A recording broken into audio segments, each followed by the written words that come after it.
शुरू हुई माघ पूर्णिमा का वरदान, जीवन में सुख समृद्धि पाने का अवसर, धरा पर देवताओं का आगमन। माघ पूर्णिमा की संपूर्ण जानकारी देखिए सिर्फ धर्म ज्ञान पर।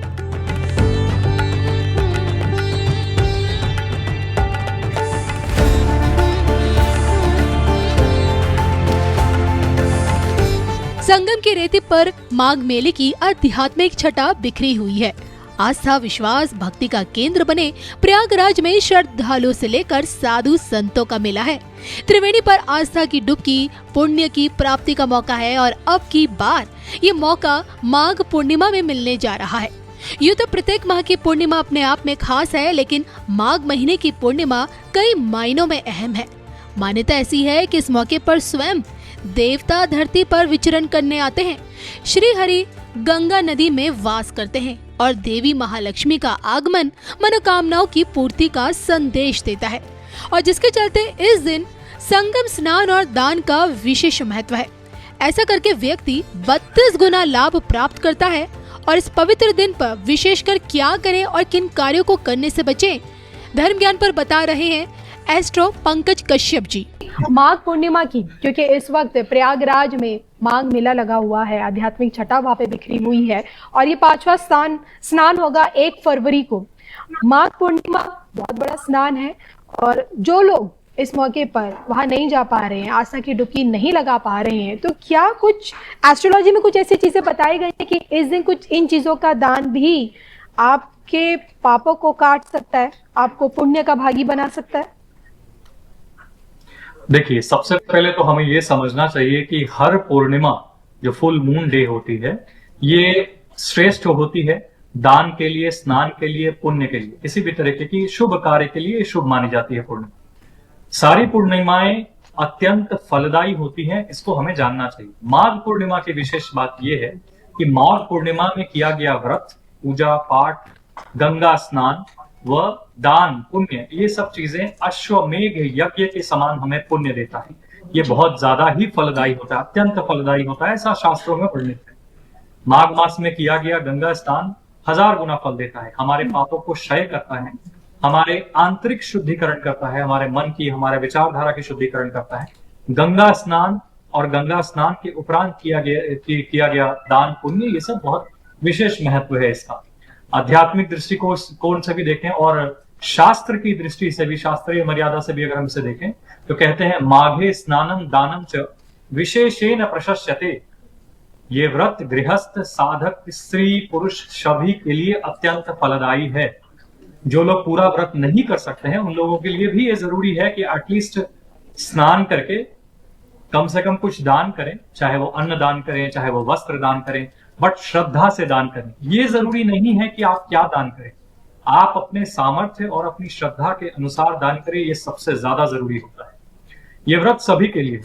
स्कंद पुराण के अनुसार अगर माना जाए तो माघ व्रत 30 दिन की एक आध्यात्मिक टाइमलाइन है।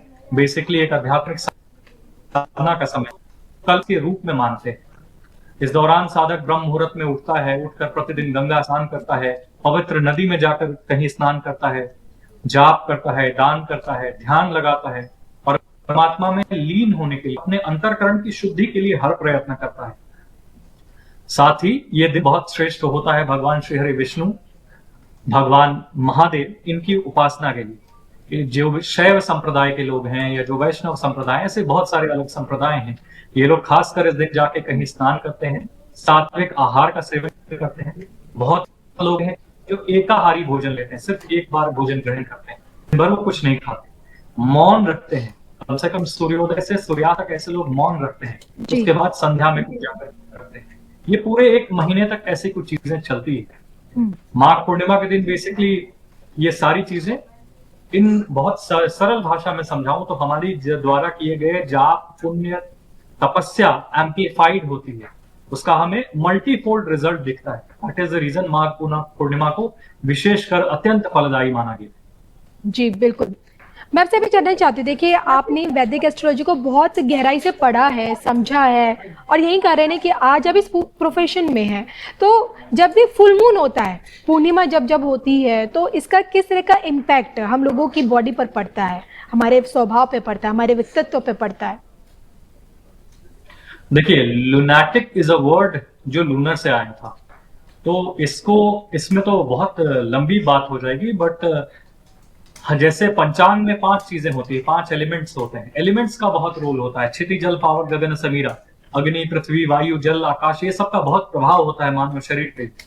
सबसे ज्यादा प्रभावशाली जो चीज होती है पंचांग में वो तिथि होती है, क्योंकि तिथि के लॉर्ड जो होते हैं, तिथि जो रूलिंग एलिमेंट होती है तिथि की, वो जल होते हैं, वाटर होता है।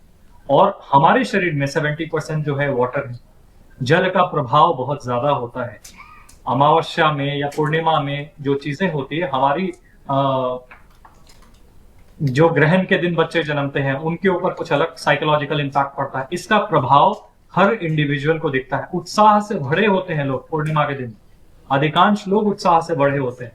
अमावस्या के दिन जनरली भी जिनका मून उनकी हॉरोस्कोप में थोड़ा अफ्लिक्टेड है, थोड़े पाप ग्रह से युक्त है, वो अमावस्या के दिन विशेषकर थोड़ा परेशान रहते हैं, एंजाइटी में रहते हैं। इस वजह से एक जमाने में ऐसी कुछ चीजें बनाई गई थी कि अमावस्या के दिन